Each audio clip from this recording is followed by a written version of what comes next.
If you've worked in marketing long enough, you have probably been in that meeting, the one where someone says, we need to build a community. And then suddenly, everyone nods sagely, like, yes, we've just agreed to solve world peace. And someone opens a spreadsheet. I'm Aparna, your host to the Loyalty Talks podcast. In nearly 2 decades of my journey in understanding customer marketing, I'm the strategist who saw advocacy not as a tactic, but as a torch, loyalty as legacy, and customer voices as the loudest currency your brand will ever own. I've built programs that turn users into superfans, reviews into revenue, and just checking in emails into career-defining magic. I speak fluent G2, NPS whispers, referral triggers, and every version of can you share a customer for this slide. If you are in customer marketing or itching to break in, you've just found your people. So whether you're nurturing your first advocate or leading a global reference program, join me and my expert guests as we turn your marketing muscle into movement. No gatekeeping, no fancy jargon, just blueprints, battle scars, and breakthroughs. Let's build the kind of career they said was too niche until it wasn't. Pull up a seat. This is the Loyalty Talks podcast. Let's be honest, community has become one of those words that's lost its meaning somewhere between a Slack thread and a CRM field. Platforms that look like support desks with just better branding. But something here is now shifting, and it's shifting fast because today's communities aren't about dashboards, badges, or ticket deflections. They're about belonging and messy, emotional, human belonging, and how technology can meet people where they actually are. Because we are talking about the future of digital belonging, joining me is someone who knows this space better than most. Zach Hawtof, CEO at TightKnit.ai, a platform that's redefining what it means to build and nurture digital communities. So, thank you for joining me today. Thank you for having me, Aparna. This is a very exciting pod for me. Wonderful. Now, we've been talking about it off late and, the Gen Z part and this and communities and Slack. Now, TightKnit is doing what brands have struggled to do, turning conversations into real connections and connections into a community.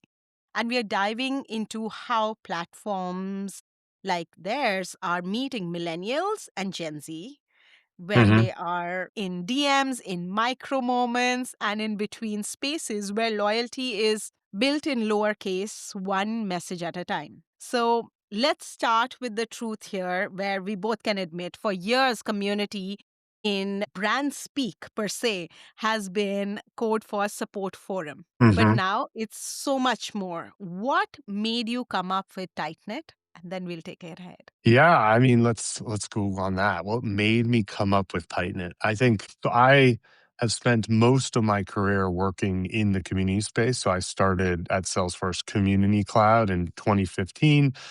Many folks who know that now, that's Salesforce Uh-huh. Experience Cloud, and I just kind of saw the shift while I was at Salesforce and saw the writing on the walls that we were moving from kind of this old school digital like forum tech essentially to more modern like communication and chat based communities. And so you've seen that substantially with a younger audience because they are always the ones to adapt the first. And we're starting to find that it's bleeding into everything, into Yeah. B2B, into B2C, into how we operate with our friends, our families, our clubs, our religions, and everything is moving into a space that's much more real time. And we wanted to build the next generation of that platform that helped essentially the folks that believe in community take that and excel within their businesses. That's perfect. And like I said, it was initially support solves those problems, and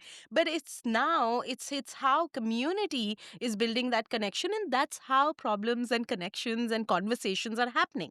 So And I was yeah, go just ahead. going to say, you're just to even highlight that, like, I think just if we went back 5, 10 years, the community space, 90% of it almost was under the support team. That a Oh, lot of what absolutely. community was building at a company was mostly around case deflection, around like when a customer would have a problem, run into an issue, could we take what the rest of the community had run into and solve their problem before a case was ever created? And Correct. what our theory, of course, there's many tailwinds behind this. But our theory is that what has happened is now that AI has created a space where answering questions is what it does really well, and providing authentic opinions is what it does so poorly.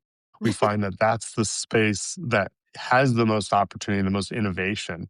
And so, like Aparna, like you and other customer marketing like minded individuals are really the new owners of the community space, because what we've also found is that on the opposite side of sport, outside the community world, performance marketing has really struggled to get Yes. it some Yes. into someone's email inbox, You're right. to get someone's attention. The attention economy has moved from getting people to just send that email, again, the right person, to really how can I wow someone? How can I create an authentic brand? And that's where customer marketers, I think, are moving next, is thinking not just how can I elevate the brand itself, but how can I elevate the Hmm. customers within us? How can I build that story, the storytelling element, and, Correct. you know, really just connecting with your customer like a human. I mean, what a weird concept, but that is But what we're yeah, supposed to be so doing. tell me something. If you had to go ahead and put it across in, let's say, your words, what's the biggest difference between a support community and a true brand community today? Mm.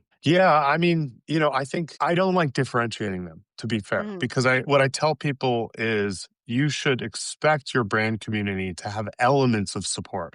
And I'm Okay. I'm trying to push this new phrase that I call support marketing, which is that great support can actually be great marketing. Interesting. That a lot of companies, especially the ones that I choose, when I look at vendors, I go, how quickly, if I run into a problem, can I get my questions answered?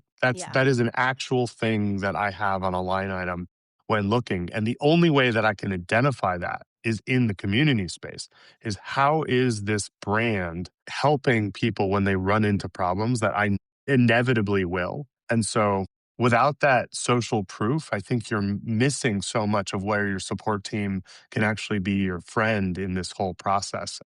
At the same time, I tell people, like, look, you don't want to end up with just a support community. You want Correct. to lead with the initiatives of education. You want to lead with the initiatives Hmm. of like awareness of what you can do to grow your career. I always tell people also, people join your community one at a time. It's not companies joining your community, it's people Correct. at Yeah. businesses that join your community.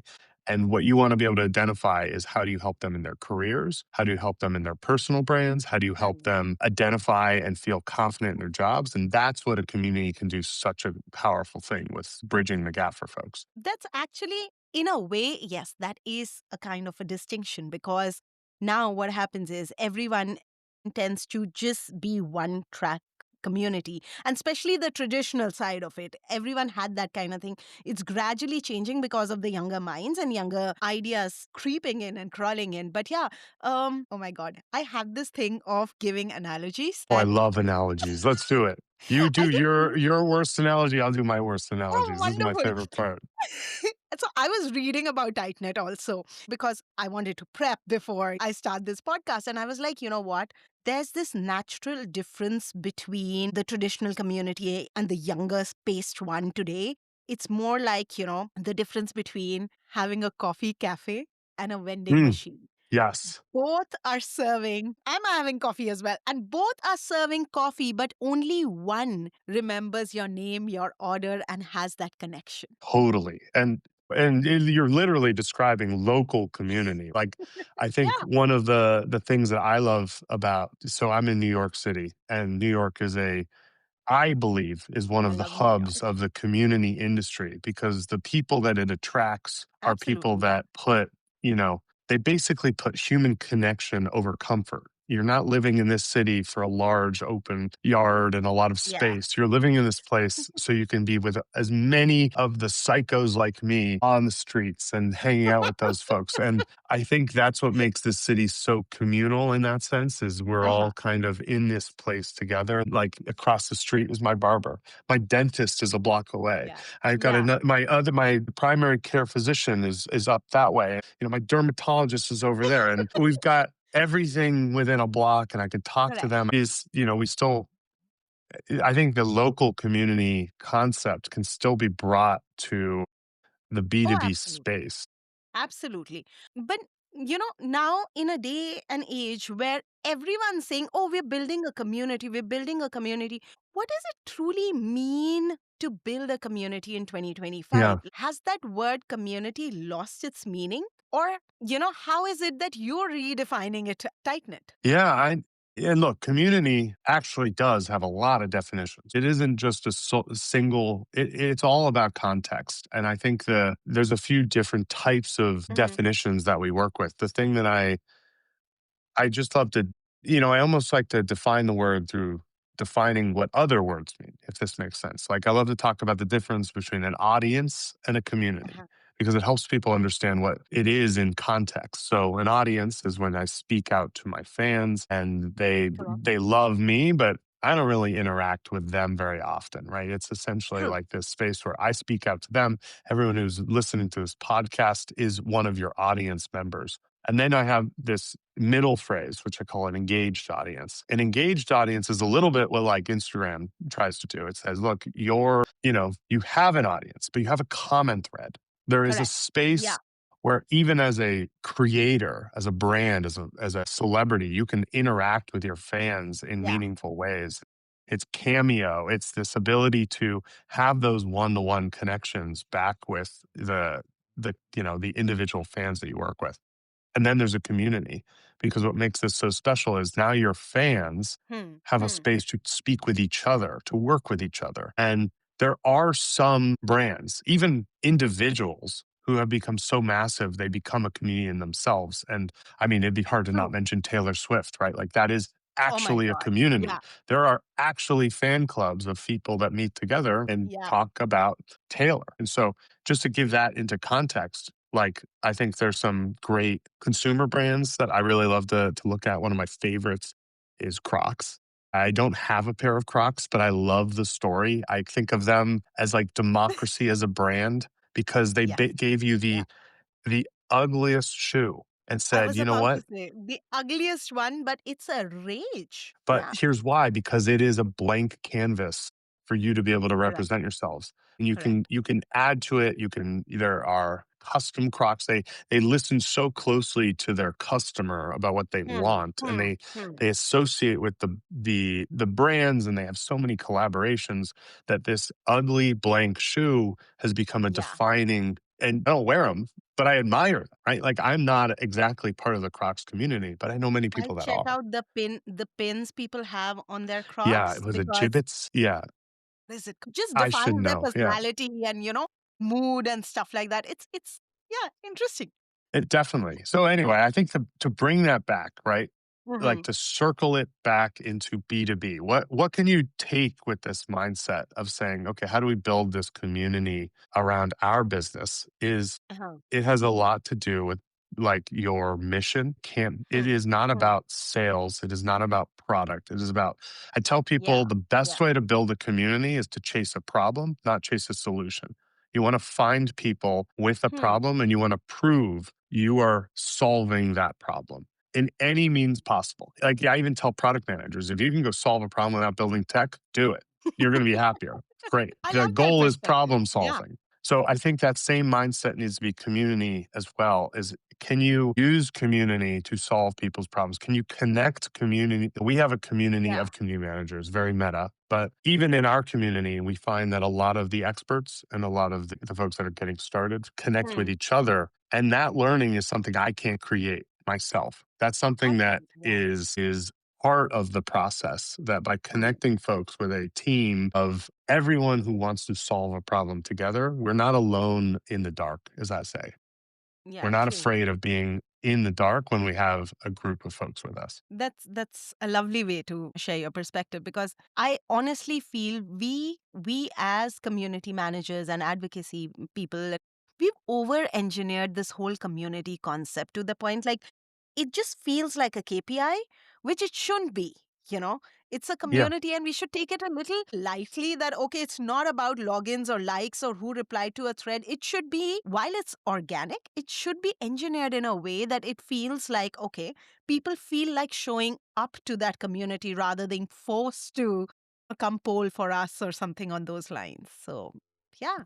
Totally. I mean, this is something I have to tell people quite a bit. When they come to buy our product, we have a very easy setup, but I say, look, I am a Hmm. multiplier. I multiply what you put into it. I do not solve the Yeah. problem. Yeah. I am not a one off, one click. You now have a community solution. Hmm. Congrats. Everyone loves you. You have to create that authenticity. I can't be you. And I tell people, like, you people want to have us like run the community sometimes. And I'm like, that will be great, but it Okay. will be my brand, not your brand.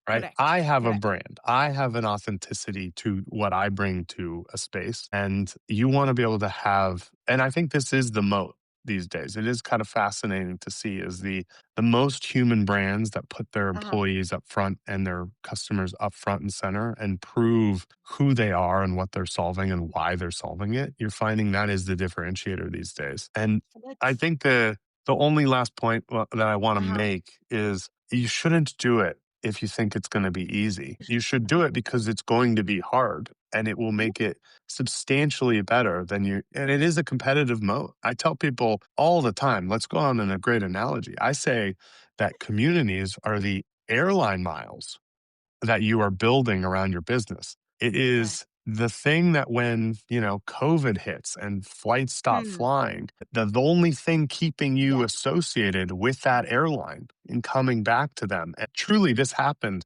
is all those Yes. airline miles were able to take out loans because they had such a value prop in the airline miles. So Hmm. it gives you that balance when your product might hit a gap. You can lean on the community. So, you know, I can even attribute a little bit of this to our own success, right? When we were first starting, of course, there's Hmm. little companies that keep popping up and that's how it goes. But Yeah. they were struggling because not because they were building great products, they built great products. I was super impressed with a lot of these startups. The problem was our customers truly believe in what we stand for, and they would come to us with the problems that other little companies are solving, and they come to us and say, "Can you solve them for us?" Because Yeah. that Yeah. trust and authenticity has been built over time. All right, I'll pause there. That's the beauty of building a community is it's hard, but it's awesome. I love it. And the best part is, so I've worked with a lot of enterprise companies and I've seen the traditional way of how communities are built. And, you have this massive software and program and, a lot of those technical things. But I've seen with TightKnit, you're designing it for Slack, right? Yes, And Slack to me is like the digital water cooler for today's generation. I I agree with you. I just want to know, how does TightKnit cater to the Gen Z? Yeah, Because most of us are working with them. Fluid, fast, and really authentic communication styled with millennials. We yeah. are structured, tech driven. How is it that, you're catering to both the audiences? Yeah, I mean, when we first started this company, we had the choice. We said we can either go build another community platform, something Hmm. where I rip you out of whatever you're using and I bring you into this space and I say, this is a foreign space, but your members will learn it. They'll good luck. Uh, and we drew that on the whiteboard. We're like, everyone's doing this. It's really Correct. hard. Yeah. What if we just didn't? What would it look like if we built a community platform that Hmm. lived under the mantra, meet your members where they are? What if we said that's the number one goal for our platform is to meet your members where they are? And we said, all right, what would that look like? Right. And so we said the data was out there and we saw that Slack was 25% of all B2B communities. It was the only Yeah. one of the top 10 platforms that said it was not a community platform. And so you're like, okay, this is the sleeping giant. This is the thing that even when they say we're not a community platform, people are using it anyway. And I'm like, what if we could make it one? And what if we could take what we learned at Salesforce and speak with the Salesforce and Slack team? Because I think what a lot of people confuse is that Slack doesn't want to be a community platform. It's just that they don't have the vision for it yet. And what we've realized is 20%. Right. 20% of our work is speaking with the Slack team. I mean, I was at Dreamforce just 2 weeks ago. We sat down with Denise Dresser, the Slack CEO, and she knows this space. It's not like she doesn't know it. And we were talking about the problems and we're speaking about how we can work on solutions together. And the Slack team is really excited about it because I think what they see, like you said, it's become the center of where we do work. And when I worked at Salesforce and I was a product manager, when people would go and start companies that say, oh, your first integration, probably going to be Salesforce. It's going to be the first thing you connect to because, you got to get the data. You got to be able to integrate to the systems. What I'm finding now, the first integration for every company is Slack because it's where a startup of one will still be.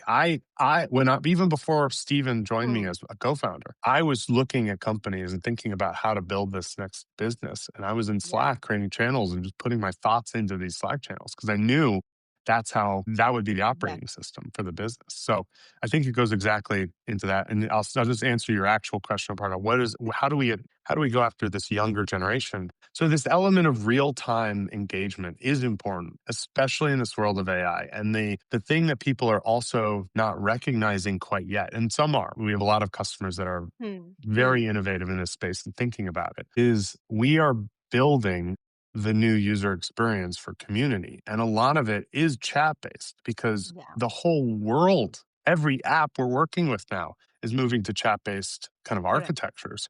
Yes. And so if you're not thinking like that, you're going to be left behind in 3 years because you're building on an old school digital forum.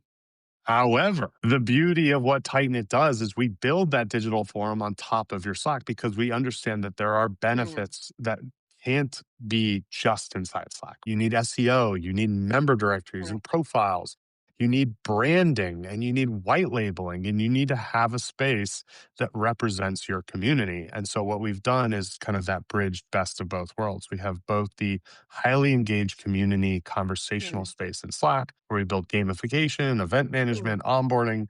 And on the forum, which is deeply synced and interconnected, we've got that branding, that SEO, that white labeling, and everything you need to kind of have a full stack community platform in one. And so that's the approach we've taken. It's definitely a different thesis than other community models out there. Yeah.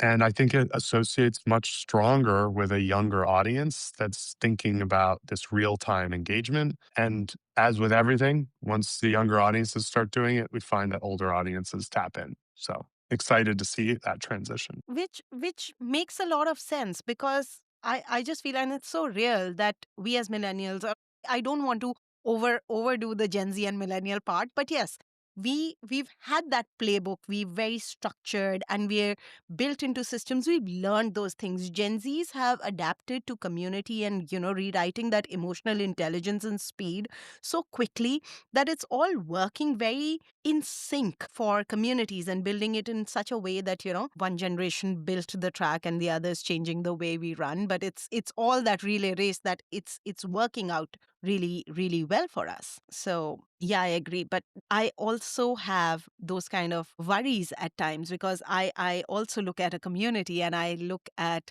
a lot of things like dashboards and badges, and do we have more responses in this thread and no one is replying? Can you urge someone to go ahead and reply? And what is it that you're looking at in the years to come? Like, what is TightKnit bringing in? How are you writing the playbook for engagement, and I would say sustainable engagement? Yeah, we toe a very careful line because like we are an AI company. Hmm. However, we understand we work in a very human space and we use the word human probably equal to the amount we use AI. And it's new. Everyone makes the joke at every conference. Who's going to say AI first? Like how many times can you say it?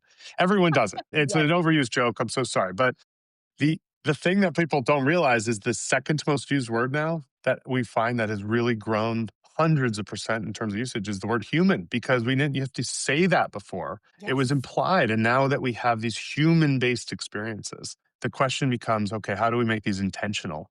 How do we make Hmm. intentional Hmm. human-based experiences? And so when you look at how we're thinking, I'll give you two sides of the coin here because we have two people we think about a lot. We think about the community manager, we think about the community like member. The Hmm. people, your customers, your partners, your investors, your donors, whoever you serve as a business, this is that side. So let's start with the community manager. I think the thing that we have found and everyone is finding is we're always doing more with less. And that has never changed. That is just the wave again. We're always doing more with Hmm. less. And so the question goes, how do we empower a community manager to be a team of one? And how do we Right. make it so that while they might not have the headcount, they have the possibility to do a few things. They have the possibility to get their employees, the rest of their company, Hmm. to join the community, track and enable them internally to do it. And I'll call out that Slack is one of the best ways to get your Yeah. employees to join a community. Everyone finds that when they go and buy a platform that other people in the company have never heard of, they don't go to it, and they're always confused. Why are my coworkers not participating? Because what's Yeah. beautiful about Yeah. Slack is it's real time. I used to be a product manager. I lived in Slack. Engineers, designers, I'm messaging all. So having the ability to swap out the workspace and jump in, Hmm. unreal. So quick to be able to jump in and start collaborating and communicating. So going back to the community manager, how do we make it so that when they show up to work that day, they have, of course, I'm going to use the word co-pilot. They have a community co-pilot that Yeah. can give them the information they need about the members, about moderation, about events that are going on, and say like one of the, I'll give you a real idea that we have and that we are working towards, because this is Okay. the most amazing part is, let's imagine TightKnit. We wanted to start a Berlin chapter, the Hmm. TightKnit chapter group out in Berlin. What would that look like? Well, I would show up to my co-pilot. I'd be able to ask what are my most active members in Berlin? How many members live within a certain distance from this location? What are people interested in this Oh, certain wonderful. area? And so let's say we got all that information and we go, great. Now the next step, Uh-huh. we're going to create a new event. We're going to do the launch with TightKnit. We're going to set up an event. We're going to have people sign up, send out invites. They can register for that. We're also going to set up a badge. We're going to say, hey, if you Oh, go I and you love participate in this this. event, you go and you post a few times in the message, you respond to a few folks, send a few reactions, you get the Uh-huh. you are a Berlin member badge. We give you a little link, share to LinkedIn post. And in one day, this community manager has enabled an entire community program Oh, this that is they can beautiful. operationalize without having to hire someone else. And I think that is what we all want. We all want to be able to show up and be Yeah. powerful IC where we can operationalize the ideas that we have into action and then evaluate, are they succeeding, and take that to the rest of the business, Hmm. and Hmm. finally get a seat at the table and say, look, not only are we creating incredible goodwill, but we're generating revenue. So that's one. Maybe I'll pause because I do Wonderful. want to talk about what we're doing for the members, but I think that is the thing that I get so excited about is helping community managers. One, get paid more, get more Yeah. seats at the table, get better roles. We believe my mission is not to build a product. My mission is to empower community managers. I build a I product in order to do love it. that. Yeah. No, I really like the whole idea of, not just building it as an interface like a form and, a very boring program that looks like. It's more like, sharing your ideas with a friend and then going ahead and involving those people onto it. I love your idea of this whole badge and the Berlin chapter that you're talking about, hypothetically also. But then at the same time, it's something that I would want to talk to you off our podcast because this is something very interesting to me. Yes. And maybe that's the next question I have for you. So let me Mhm. mention what we want to do for the member world. And then what Uh-huh. I want to talk to you about, Aparna, is what are you thinking about in the community space? Because I'd love to tap into like your world and learn how I can kind of be more a part of that and talk more about like what I'm Hmm. seeing Hmm. from your side. So, all right, let me quickly talk on that one, and then we'll Uh-huh. jump back to you because I want to say what we're doing for the member, because I think the member is such an important part of this Oh, concept. And absolutely. I'm not saying customer. I say this very definitively. This is a member of the community. We have in our community, I'd say maybe 10 to 15% of all of the 800 people in our community, which by the way, if Hmm. anyone's listening, community.tightknit.ai, please. It's an open space. We'd love for you to join, learn from the best. And our community, about 50, 10 to 15% are customers. So what does that make the other 85%? Well, they believe in the Yeah. mission. Yeah. They're waiting for a few things. They're waiting for the moment that they can start using a tight knit to elevate their own Hmm. careers. Some of Hmm. them are job seekers. Some of Correct. them are just hobbyists that are interested in the commute space. Some of them are just, really excited about the brand that we've built and want to be a part of it. They want to be community builders, whether they have it in their title or not. And Yeah. that's what you should be thinking about as a business is not just focusing on your hot leads, right? And focusing on your opportunities and these executive enterprise accounts. It's Hmm. incredible how much word of mouth referrals we've built. I don't do advertising. I don't do SEO pay to click. I just do community led growth. Obviously, as we grow as a business, that's never going to stay the same. But Correct. the ability to build word of mouth is a massive, it can be built and you just have to, it's hard, but it is so strong. Going back to the member, this is an important thing I love to bring up. I bring it up in every talk. There's two types of interactions. I call Hmm. them transactional interactions and non-transactional interactions. Hmm. Obviously, you can use any words you want. The theme is the same. Transactional interactions are I have a problem and I need it solved right now. It's when you call your bank and you got to get this one thing fixed or solved or whatever, it does not matter if you are speaking to a human as long as you can solve the problem. It's nice when something or someone understands you and is able to work with you through that process. But that is a transactional problem. I need this thing solved now. The non transactional problems are the ones where I think we as marketers have the biggest opportunity is what should I do? What's my best practice? Has anyone run into this situation before? Or how have you managed these interpersonal relationships with your boss or with your Hmm. VP? Or what are tactics that you've taken to help with your own career? And this is going back to our word, this is a human experience. What we don't Yeah. want is an AI coming in and saying, here's how I do it. And you're like, who cares? You're not a real thing. You're fake. I don't like listening to AI tell me how to You don't live a relate human to it. life. Yes, because you Don't know relate it's to it. it's not an actual person. Right. And so I think so I love a customer example of this. One of my favorite customers that we work with on this front, especially, is Mixpanel. So the Mixpanel team in their community did something really smart. They created essentially a channel for asking AI and a Hmm. channel for asking a human. And by doing that, you gave the end user the ability to choose what they wanted. Most people, you have to understand your end member is smart. They know when they should be asking an AI when they have a problem, they need it solved now. And they know a human is not always there. But when Correct. they have a problem that they don't need answered right away, that's a best practice. That is something niche to their business. They will go to the Ask a Human channel and Hmm. they will ask Hmm. a question where they want other people's opinions versus facts on the other side. How do I solve this problem? Get me this answer quickly.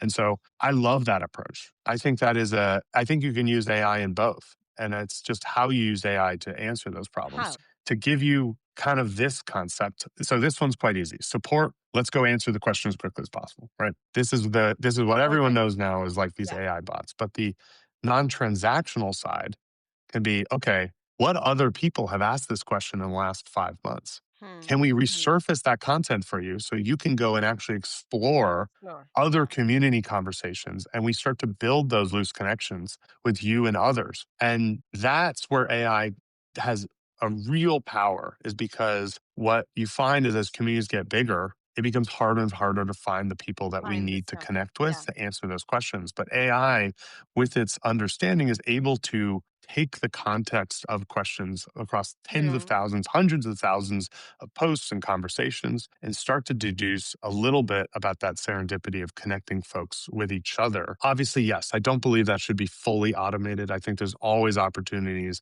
for outside opinions, people that haven't posted yet to come in and answer those questions. Correct. But Yeah. it does help with getting someone a quick answer so that they can think about how to bring together other outside ideas into one. That's intelligent, actually. I just feel a lot of times, one, we are overdoing this whole AI game, and everyone wants every element to be what's AI in your product? What's AI in this feature? I just feel I don't want a community where it's prompting me, hey, I'll write your message again. No. Right.